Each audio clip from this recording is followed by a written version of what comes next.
Hello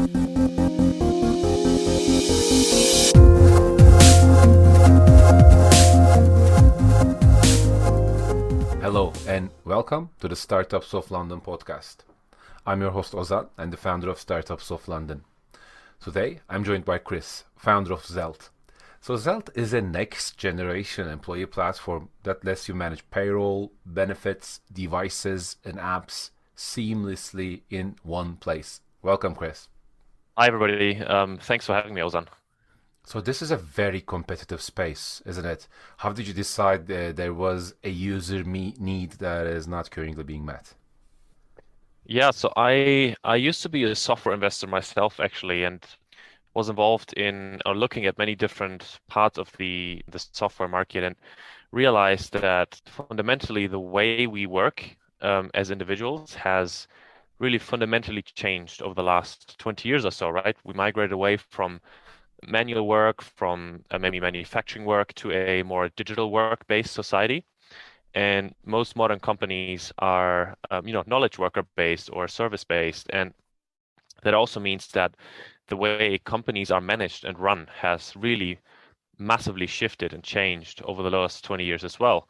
And what I saw is that actually the software that is used in companies to manage people, to manage flows, to manage people operations has actually not changed that much. Sure, the software looks better now and it has better design and better UX. And if you look at the existing leaders in, the relevant HR software markets, for example, they're now on the cloud, and SMBs and smaller companies can very easily use them. But the way they fundamentally worked hasn't really changed. So we are building something new with this new reality in mind, and that optimizes not just for this new type of company, but also with the ultimate beneficiary of the software in mind, which is all employees. And that's another major difference, which is that most of these best-in-class existing solutions that exist out there are really focused on pleasing the buyer, right? Which is a couple of users or a few users in a company, Hmm. rather than on the 95% of the rest of the company, which is, the employees. So that is kind of the North Star that we're solving for in this new reality of us being, these digital workers, knowledge-based workers. That actually brings us to a really interesting conversation. First startup was a B2B startup. It was a recruitment marketplace. The second one was again a video learning startup. So in both of those startups, the customer was the people operations or the HR people within organizations. And there is something that I learned in my experience there. Even if the organization itself needs something, if the decision maker does not want to buy that product, it's very difficult to make that business a profitable one. So, how do you overcome that dilemma in this situation, considering what you just said? There's a gradual shift happening in community of professionals in that field. And it's not quite clear, it's not a clear definition of what it means, but there's this term called employee experience. And really, you can kind of break down a modern company, as I described before, into two things that are important. It's the customer experience, right? And that is maybe the one that has been, focused on almost solely in the past because it's more directly relevant to revenues. And there's the other one, which is employee experience, because employees are really the backbone of what you build and what you can offer in the first place. Because, it's the engineers that build your product, it's the salespeople that get you customers in the first place, and it's the operations people that try to keep everything together. And this element of a business has been overlooked and also underinvested. And for, I think there are many reasons why this is changing, but it is changing. If you look in opinion pieces, content, or leaders in the space that talk about important things that are going on, it's clear that this is becoming more and more important. I think one of the reasons is that talent has just become so much more difficult to attract, and the fact that the skill sets needed in modern companies has shifted towards very specific skills that are underserved. Companies really need to try harder to do better in really serving the employees and build this more like symbiotic relationship. I think in the past also employers were seen as, not on eye level, but like, at a higher level, and employees were kind of the servants, right? That in exchange for cash as serving the employer, serving the company. And I think that is generally changing. It's now more seen as something at an eye level where, it's Mm. employer employee coming together as something on an equal level to contribute to something together. Employees also asking themselves, why do I work or what do I work for? Not just more on an objective level or like, an exchange of time for cash. The meaning has increased in importance. So I think there's a lot of changes happening, and that contributes to the fact that this concept of employee experience is I becoming th important. And I think you're right, yeah. not 100% of companies that we would like to have as customers today Hmm. would buy into this because they maybe not care yet, and maybe they want to buy the stuff that that makes their life the best, or historically was just what other have been buying, because there's also this self-reinforcing patterns, right, that people fall into. But there is a certain percentage of people that care a lot about this new trend, and those are the ones that Right. are our early adopters. But it's spreading. It's going to be a larger, increasing percentage of the market over time. The biggest competitive advantage today for a lot of businesses, especially if they are reliant on technology and problem solving and decision making, then you need that talent that so like there is a certain type of intelligence, of course, when we say AI, machine learning, or easily automated tasks that repeat themselves. So there isn't much competitive advantage to be had there. But if you are the type of a business who's building those kind of applications or who's building any kind of an experience, then you need that human intelligence, which comes at a premium, as you've just explained. So I think this is really interesting and something to think about from a very high level for other entrepreneurs out there. So in this case, for Zelt, correct me if I'm wrong, Chris, but the foundational idea that the business is built upon, it is one of them, is a bigger trend in the overall global marketplace, that employees are being valued more, and on the back of that trend, so organizations will want to create better employee experiences, and when they have that problem, you'll be the solution. You are the solution. Is that right? That's correct, yes. At least we strive to be. It's an ambitious product to build, and one that doesn't build overnight. And while we're now just over a year into the building process, we'll have many years to build the software that we strive to build. But that's our mission, to get there, to build something that is just hopefully 10x better than Hopefully. the alternatives that are being used today. So what does companies like Notion, for example, just to give a random example, throw it out there, into our other tools like the Asanas and Trellos and the ClickUps for project management and some other services for the content cloud hosting angle of that. So like using different tools, you can bring them together and create experience. You can just even use the Google Workplace. Like how does it differentiate itself from those kind of tools that are in the market that are already available? Well, are you trying to build a certain angle that really puts you out there, or do you want to build this company in a way where you say it's actually a combination of all of these factors together, but in a better package that saves time and so on? So, what is your exact angle there? If you have decided already, if you have not, then what is your thinking about how to decide this?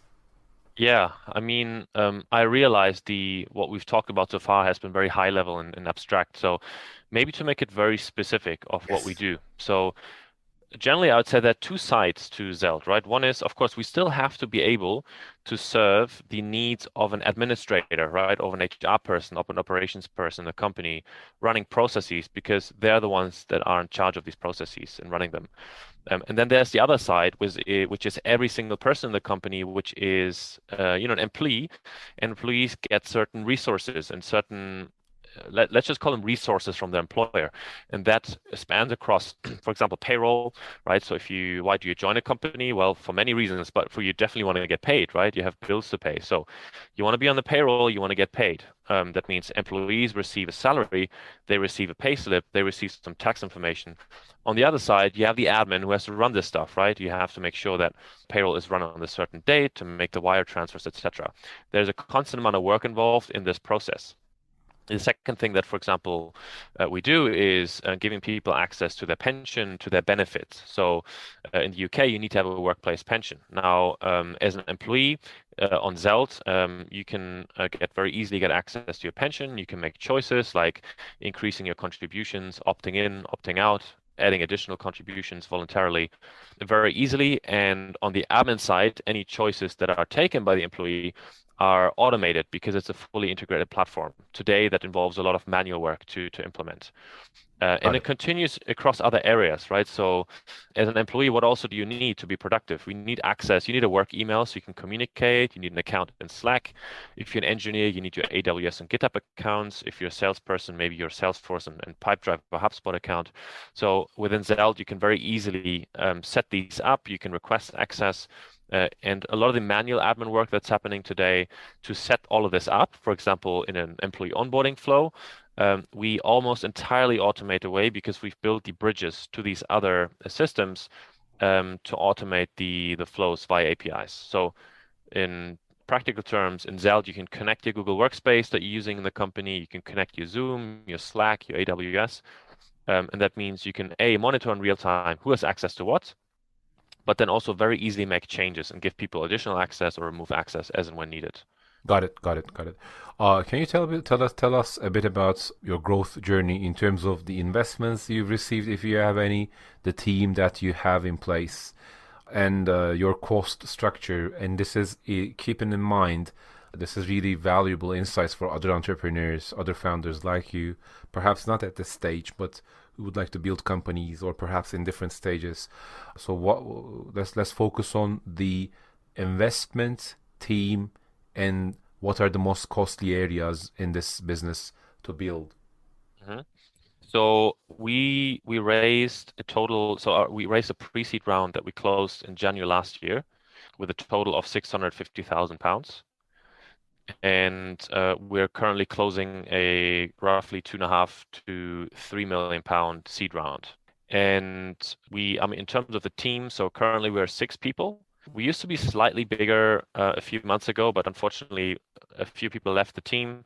And so we've always been around kind of the size of 6 to 8 people for Hmm. the majority of the journey. And of course, we started with basically, one when I started out with the idea in the ideation phase back at the end of 2020.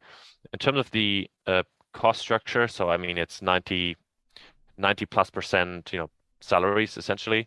Then you have some, costs like office and Hmm. that's probably 95%. And then you have smaller items like, insurance and AWS and Google and that kind of stuff. Got it. So in terms of profitability, is this something that's in the horizon, or is it about user acquisition now? So ideally, we're not going to have to become profitable in the next 5 years. I guess as long as venture capital investors are allowing us to grow fast without needing to be profitable. I guess, depends on your growth trajectory. We're just starting to grow now, because we launched our product in December. So we're entering the growth phase now, and that means, we want to open the tab and invest in our growth. Profitability is not really a topic for us in the next 3 to 5 years, hopefully.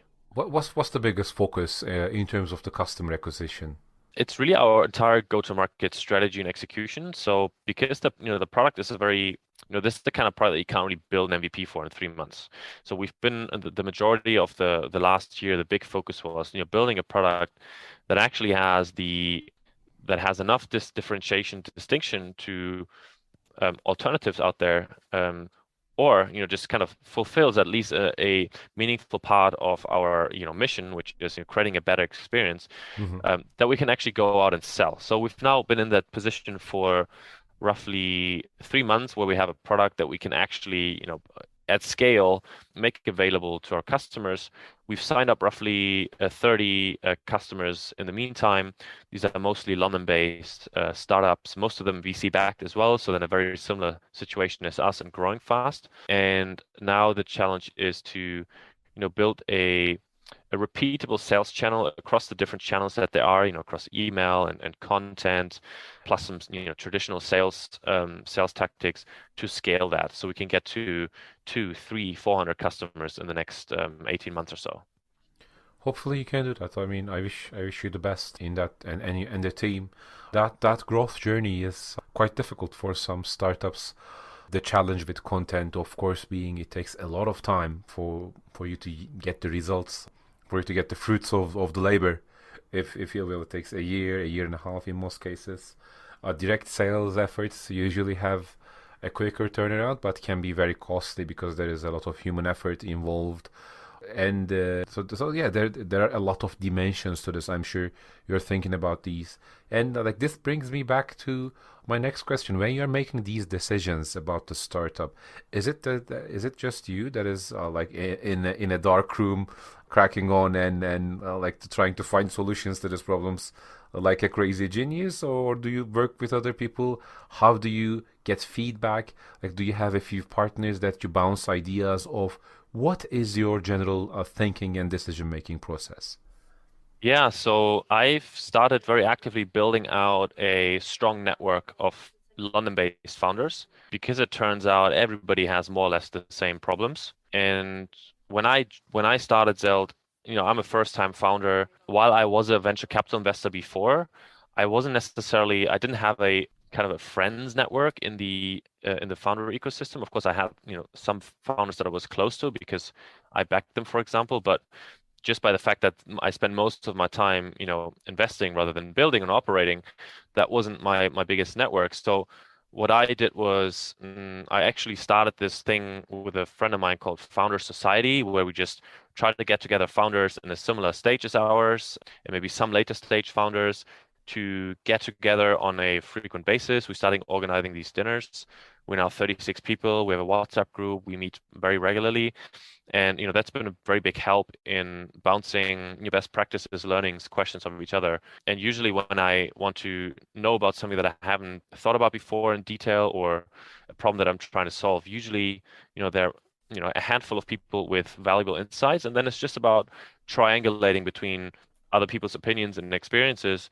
And then also, of course, using your own mind to kind of follow your intuition and kind of triangulate. And sometimes that means you go with learnings from others, and sometimes it means you trust um, your own opinion in case that's different, and you just go with that. Obviously, we have people in the team, that have leading roles. So Paulina, for example, in product, and Rafa in engineering.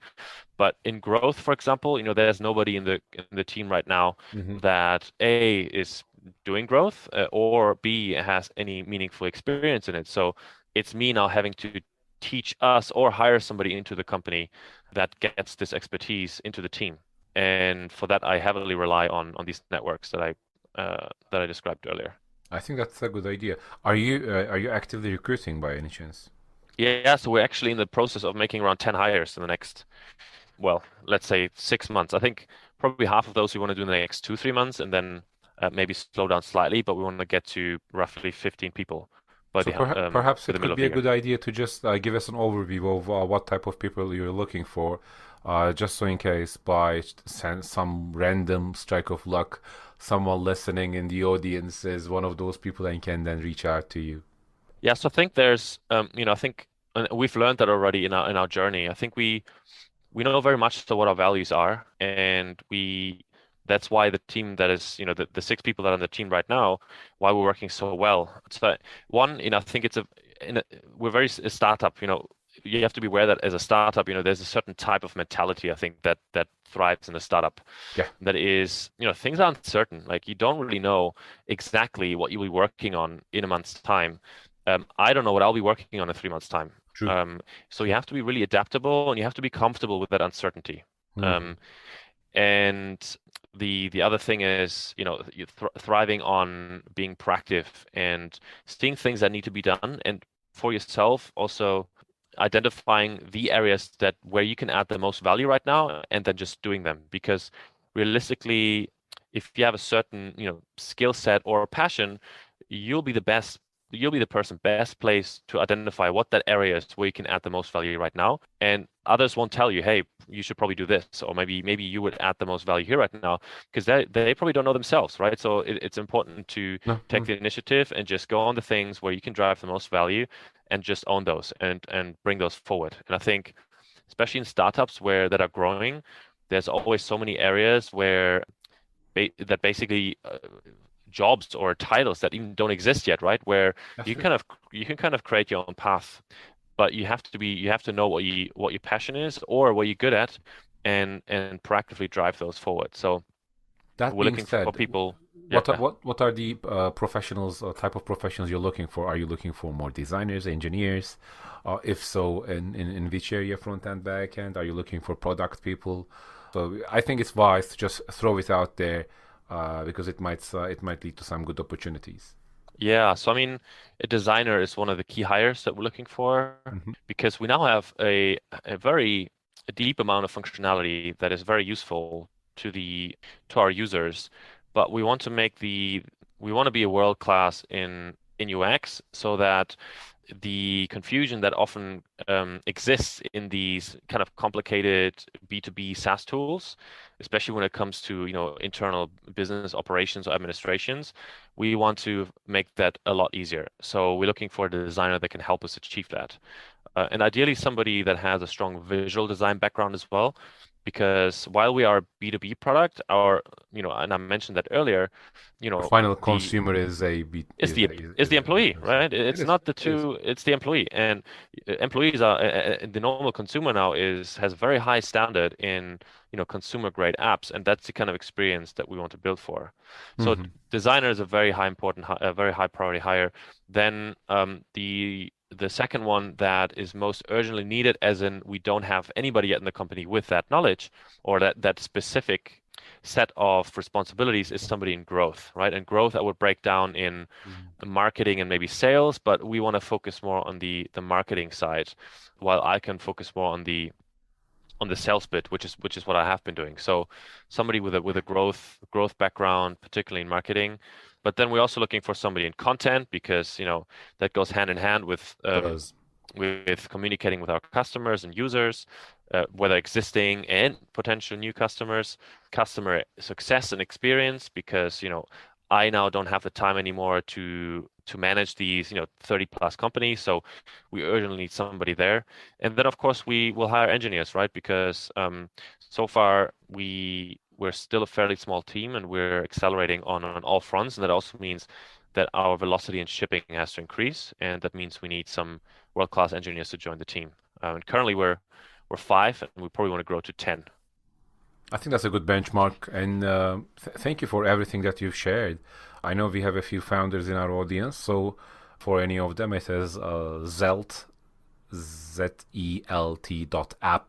the website. So it would be a good idea to take a look. And if you have any feedback, perhaps share it with Chris, and perhaps sign up for the service and be one of the supporters and early users of it. I'll certainly take a look at it myself. And I mean, it's really interesting. Like my final question, I guess, with this is what are your biggest, the most audacious aspirational goals you have for this year, for 2022?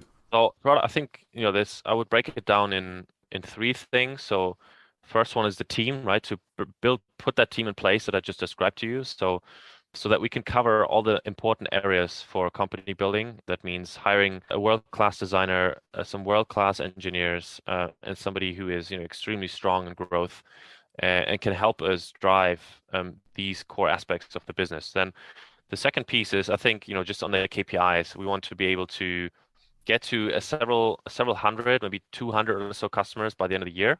That means close to 8xing our current customer base, which is ambitious, but I think it's possible. And then on the product side, and maybe that's most important, I think we spent a lot of time building infrastructure and functionality in the last year because that is at the bottom. That's what we had to spend a lot of time on. And now it's really making that as accessible to our, core users, the employees, Yeah. and drive as much value to them as possible. And that means, connecting with them at the right point in time when actually there's value, for them. having the right notifications in place to make them aware of things that they're interested in that are going on in their company. And I think that is on the product side the biggest focus for this year. I wish you the best of luck. Everything seems, it looks like there's huge potential here, but it looks like a difficult journey as well. So I'm sure it's going to test the limits of you as a founder and the team. But as long as you stick together and you focus on the right core values and have clear set of goals in mind, and as you said, I think that was a really important point that I would just like to underline as we finish, is there's a lot of uncertainty in a startup, so uncertainty tolerance, ambiguity tolerance seem to be the key attributes usually successful people in the world of startups have. Absolutely. Yeah, I think, uncertainty is great if you're in the right market, if there's change happening and you can position yourself in the right direction, you can grow something big and something important. Yeah, and if somebody's interested, please reach out to Chris at Zelt.app. I'd be happy to chat. Thank you, Chris, for joining in this chat. Thank you, Ozan. Take care. And for anyone out there who has listened to this episode, feel free to check out startupsoflondon.com/podcast for all the other episodes we have.